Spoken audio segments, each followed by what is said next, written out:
Welcome to the Client Generation Podcast, a show where we interview some of the most successful people in real estate to help you understand how to generate leads, build a brand, and convert more clients in your business. What's up, everybody? Grant Wise here. Welcome to the Client Generation Podcast. I am excited today to be joined by Mr. Matt Fagioli, who is the founder of the Xplode Conference and has some other great stuff that he's working on. Matt, thanks for stopping by the show today. Absolutely. Thanks for having me, Grant. Appreciate it. Of course. So let's jump right in. Who is Matt? Who are you? How did you get to where you are today? Oh, man. It's quite a tale. Yeah. So I've been in real estate for about 20 years and was in the tech space before that. But I've been in sales since I was, 19 or something.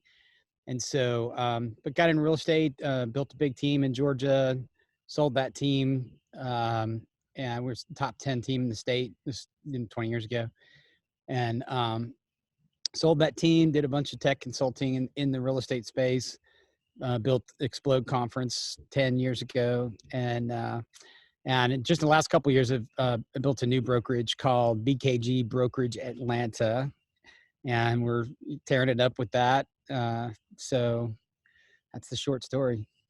Tell us a little bit about the Xplode Conference. What is that? Is that an event you put on, or can you tell us a little bit about that?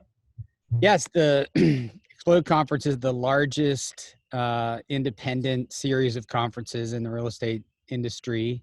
And of course, 2020 was a dud for event businesses, but for the last 10 years, we've done more conferences in more cities than by far than anyone. Something on the order of 150 conferences in 10 years. And so those are local market tech conference where we bring in all these awesome speakers and tech vendors and put on a show, man. And so we had partners like Realtor.com and Homes.com and YLOPO and 1,000 others. That's awesome. Love it. I love it. So give us some perspective. So you were in the business a while back, and from an operational standpoint, now you're back in it again.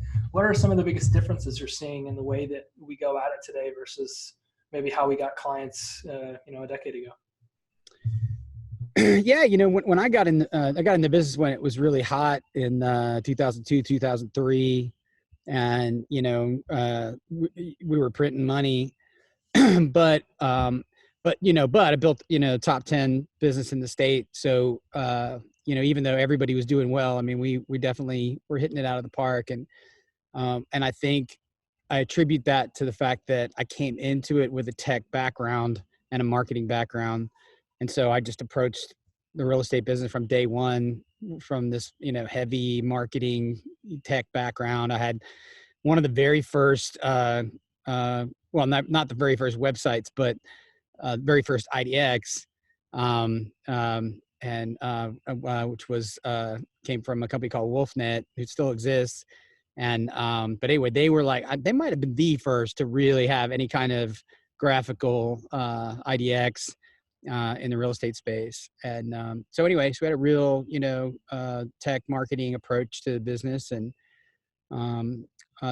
that hasn't changed, I don't think, from then till now. The need, or my strong preference toward that kind of approach. But I think now, and I bet you would agree with this. I know you'd agree with this. It's super.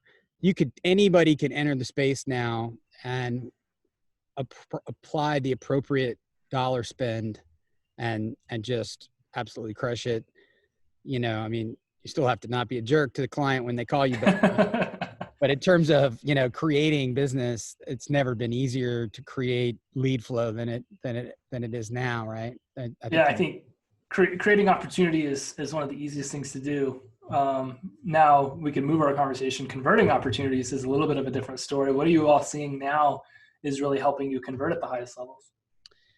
We've really struggled, and it's interesting. This answer might surprise you, but we've tried every newfangled trick and angle and whatever, and have not done great on conversion with a lot of things. And I should qualify that as saying that what I'm trying to do is different than well, certainly there's lots of people doing what I'm doing, but I'm running a brokerage and trying to create leads and convert them through my brokerage, not myself or whatever. And getting downstream conversion is just hard.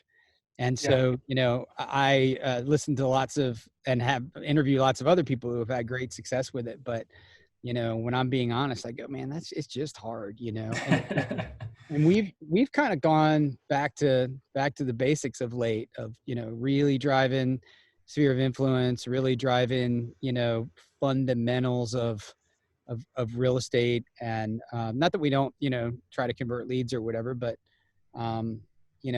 trying not to make it about, Facebook leads and whatever.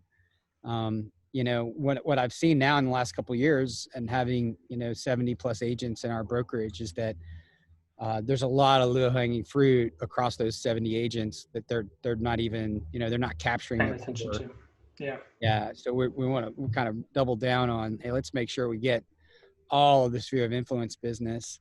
And then we're building other, lead gen opportunities, partnerships with companies like Open Door that create lots of opportunities. And, but the organizational reality of trying to execute that is, seems to be where the work is, 100%. So when you say you take somewhat of like a marketing and tech approach to the business, can you define that a little bit more for us? Because in its generic terms, it makes sense, but how do you apply that? If I'm an agent listening to this, okay, well, how do I be marketing forward, tech forward in the way that I approach my business? Well, marketing forward, I think is two things. I think caring a lot about making everything beautiful, way more than most people do in real estate, I think is a big deal. So, when somebody gets a note card from you, assuming they get said note card, the quality and beauty of that note card, the business card that's included, the delivery of that whole experience, that's delivering your brand and telling that person who you are in terms of how you do your business. And I've trained hundreds of thousands of realtors, and for the most part, that's not done incredibly well. And it's not done with any kind of intentional scale. I mean, just something as simple as having 500 good quality contacts and sending stuff to them consistently that's beautiful. That's a marketing forward approach. I talk to 500 people every month about X, and present a brand that looks like this. That's a marketing forward approach versus pick up the phone and try to find the next customer. When you wake up in the morning and go, I'm marketing first, that means I'm going to think first about how I talk to 500 people. And then, the phone will ring as a result of that. So that's marketing first. Tech first, similar, right? What does your website look like? Are there any Facebook ads? And if so, what do those Facebook ads say? Are there any videos? And if so, what do those videos look like? And so, I think when we would do Xplode, and now as translate that into BKG, if you, I would invite everybody, please go look at our websites, our videos, our podcast, and we've gone to great pains to make all of that exceptional, I hope. And so when people go to look and see who I am, who we are, we're delivering that into the marketplace. So that's what tech and marketing first means. I love it. I think that a lot of real estate agents tend to look at marketing just as a whole as this checkbox, like this thing I got to get done, which is where the stuff not looking right, the picture's not being taken right, the brand not feeling right, those types of things, really get pushed to the wayside because people get so busy. And it's like, I just got to check the box. I got to check the box. And don't put a lot of thought and attention. And you said something a second ago. You said, if I can get up today and send something beautiful to 500 people, the phone calls will take care of themselves. What do you mean by that? And what have you seen in your experience where when you have this focus on going maybe one to many, me talking to 500 people, that's one to many with good content, beautiful stuff. How does that get the phones ringing? Well, I think part of it is the baseline is this faith versus fear conversation, to me, where I get up, I know that I'm going to have enough business. I just believe that. And so I get up every day and go, just how do I communicate something beautiful to my entire audience, which is not 500, it's bigger than 500 people, but I was just using that as an approachable number. Lots of times to most agents, I talk about 100 people, top 100, I call it. Like, and this goes back to what the first thing you asked me, and I said, what do you about my agents in our brokerage, is that most of the agents in our brokerage, even though we focus on it, are not crushing their communication to the first 100 people. And so that, until you do that, every other lead is more expensive and less appealing than the business you'd get from those 100 people if you really paid attention to that. And so if you have a room full of people, only 2 of them could even show you a list of the top 100 people, much less say, I'm certain, Matt, I'd bet you $1,000 that the email address and cell phone number of all these 100 people is correct. Like 2 people in the room could do that. And so if you do that and then send something beautiful to all those people, that there's just more business. So the way you do the math is you go, okay, well, if those 100 people either bought or sold or referred you a piece of business, and each one of those pieces of business was worth $7,500 or whatever the math is, well, at $7,500, that's $750,000. Well, how many agents do you know that are actually grossing $750K? It's a short list. Right. And so it's funny. So in all of this, like tech and all, I mess with all of it and try to do all kinds of things. But at the end of the day, if everybody in our brokerage just did that, our numbers would be insane, Well, I think that technology really exists in real estate to give you the abilities to do the things that you're supposed to be doing well, which is taking care of your sphere of influence, taking care of your customers. Tech wasn't created to make our lives harder. It was created to make them easier and more efficient, and to create the time that we need as solopreneurs, which is what many agents are, to go do those things and do them the right way. But a lot of people get lost in technology. They get lost in marketing and sales and advertising. And it becomes this paralyzing thing where I can see my future. I just can't see the path to getting there. And really the easiest way to do it is by going back to the basics. And in a lot of regards, one of my favorite books is 1,000 True Fans. And it's the idea that an artist can really become an icon if he'll just focus on building up 1,000 raving fans for his art. And that can make him become a legend or her become a legend. And I think that a lot of people have gotten so into followers and fame and this and that and the other thing that we forget that it's those little things done really well over a long sustained period of time that compound into these massive businesses or movements or brokerages or whatever it is that you're trying to do. So I couldn't agree more. Yeah. Well, I think if you use your number of 1,000, if you've been in the business for 5 minutes, you probably know who your best 1,000 are, even if it's a farm.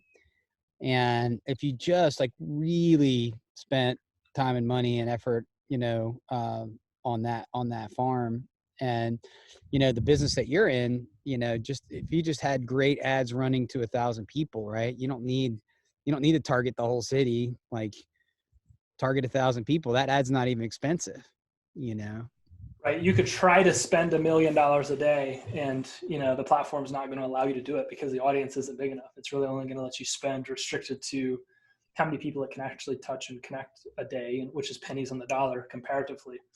No question. But you're right. Let's say agents get into this mindset where I got to work with everyone. I got to work with everything. I got to be everywhere. I got to be everything. And it's actually really damaging to the overall production of the business because not every buyer seller is going to understand or respond to the same types of communication. I mean, veteran buyers are totally different than luxury buyers in many, many ways. they like different things. They're in different areas. I mean, there's just really so much nuance. And when you pick up any marketing book in the world, it'll tell you step number one is know who you're marketing to. And that's something that a lot of people run from.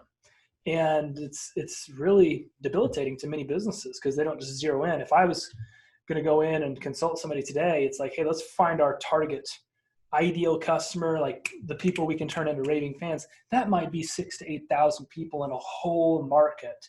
Okay, well, let's fixate all of our attention and energy and our lead gen strategies and our video content and our community interviews and our podcasts and everything on those 6,000 people. And you literally would probably never, ever, ever have to worry about business if you just worried about adding value to those people. Going back to kind of what you're saying, if we go back to the basics of that core 100, you just focus on contribution to those people. It's amazing what will happen to your production. Yeah, I mean, we talked about back, on those 100 people, it's not just sending them an email. It's, could you, in a year, you could have lunch with every single one of those people at least once, or coffee or whatever. And then, sent them some things that were more expensive than, but so let's say you spent, I don't know, $50, $100 on each of those 100 people. That would be $10,000, right? So it's not a big, massive marketing spend. But most people are not even spending $100 on those top 100 people, and yet those are the top 100 possible deals, right? And if they and when that phone rings, it's a slam dunk. You already know you like the person, all that stuff. We talked a lot to our agents about having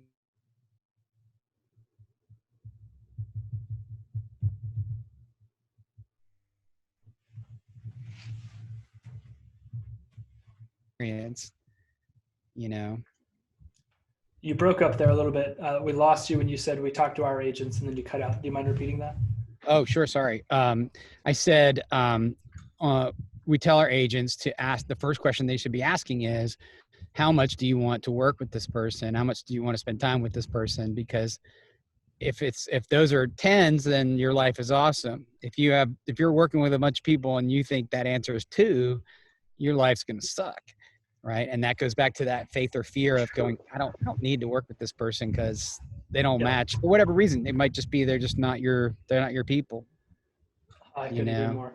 So what I'm hearing a lot out of this conversation, at least just me extracting some nuggets here, is that if we can really getting started, or maybe just restarting, hitting the reset button, build a strong foundation in the way that we support our database and the way that we support the people closest to us and really nurturing those relationships in our sphere, what we can do after we have that foundation, those systems and processes, is we can start to pour maybe some other lead sources so that we can grow the database, maybe some, you've mentioned Realtor.com or Open Door or Ylopo or whatever that may be.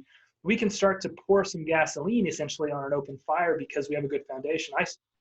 And that's just a lesson I'm pulling out of this, because I've seen so many agents come in and just day one, I need to generate leads, get 300 leads and not close a deal because they have nothing in place to really do what you're talking about, which is create relationships, add value, contribute, and then ultimately close deals. But it sounds like such a good lesson if somebody's listening to this, to just get the basics right, nail those down, just like clockwork, and then start to pour flames on the fire. It's a boring conversation, and people are like, oh, I want to talk about the tech or whatever. But, I guess for the last couple of years, my message has been, look, I've been doing this for 20 years. I've seen everybody reinvent the wheel. Every once in a while, somebody can do that. But the vast majority of agents would maximize their business if they first crush that 100 people. And then I throw money at everything sensibly, right? Throw some money, measure, and some stuff works for us and some stuff doesn't. And there are people that are crushing it with stuff that we failed at. And that's back to, again, like you can't I suck because I can't win this particular lead source. It's different in every market. It's different for every personality. It's like, so, and you have to just keep trying the next thing. And, I've heard lots of people talk about having, 10 lead sources in order to really have a nice balanced business. But lead source number one is top 100. So. I love it. So with your Xplode conference, you're seeing firsthand a lot of the bigger speakers and tech providers, marketing people, those types of things. What are some of the things that you've been most wowed by in the last few years that you've seen really have an impact on agents that are attending those events? Well, I think, the big shift in the last few years has been, Facebook ads and retargeting and these platforms that can do all of that. And I still say that comes after top 100. In fact, you should be retargeting. First thing you should retarget is those 100 people. But, the ability to enter, and we're actually about to do this, enter a new market that we're not in, where we don't have any sphere of influence, and test this, 0 to 60 thing, right? Like how in 6 months, how much business can you generate? And there's a lot of variables there, like, which agents did you recruit and, all these other things. But, in the last 5 years, that's become just absolutely doable. And that, that didn't exist before. The fundamentals don't change that much, but the tech just keeps getting better and better and better. And I think you said this earlier, though, it can be a little bit paralyzing for agents, because now there's 1,000, ways to skin the cat in the tech space. And most people don't understand what they've bought or how to use it either. So. That creates some issues. It definitely creates some issues. What are you most looking forward to in this test? Because you were telling me about this the other day. What are you most looking forward to in jumping into a new market with no sphere, no contacts, no nothing? And like, what's most exciting about that process to you? Well, one of the things that I've always been enamored with all of that conference work is, I live way out in the woods north of Atlanta, in a market where, all of Metro Atlanta, average selling price less than 300, very much a, cookie cutter, 4-bedroom, 3-bath. Like, if you've seen one, you've seen them all. In fact, when 20 years ago, when I was selling houses every day, I think what stopped me was I can't look at another secondary bedroom closet and get excited for the seller. I can't. And so when you look at a resort market, which I just bought a house at the beach in Florida, and what I'm most excited about is you've got this incredible content to talk about. So we've done workshops and conferences in places like Vail, Colorado. If I lived in Vail, Colorado, oh my God, I'd have the most exciting videos. I'd have the best email newsletter. And, if you live in a place like Vail, you could have literally millions of people around the globe reading your newsletter. And, maybe they buy a house, maybe they don't, but just by sheer numbers, I would, and in fact, this is core to what I want to try to do. And this is St. Pete, Florida, where I'm talking about, is literally just have the best newsletter ever, focus on my email list before anything else. Then you retarget those emails, right? But the content that's available to people in a market like that, shame on you if you're not murdering it, right? And the best thing is when you talk to somebody and they actually do it. I've got, friends in places like Key West who are just absolutely destroying it now based on that strategy. I love it.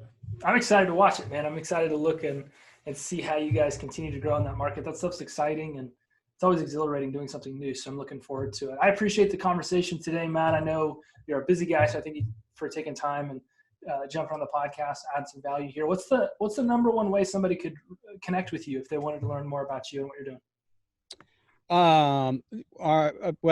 The brokerage is BKG. It's BKG Brokerage Atlanta. The URL is bkgatl.com. And my email is matt@bkgatl.com. That's probably the best way. Love it. Well, thanks for being on the show, man. I really appreciate it, and looking forward to see what you do. And thank you all for continuing to listen to the Client Generation Podcast. We will see you on the next episode. Peace. Thank you for listening to this episode of the Client Generation Podcast. Please make sure that you rate and review this episode so that we can continue to bring you more incredible guests to help you grow your business. Thanks, and have an amazing day.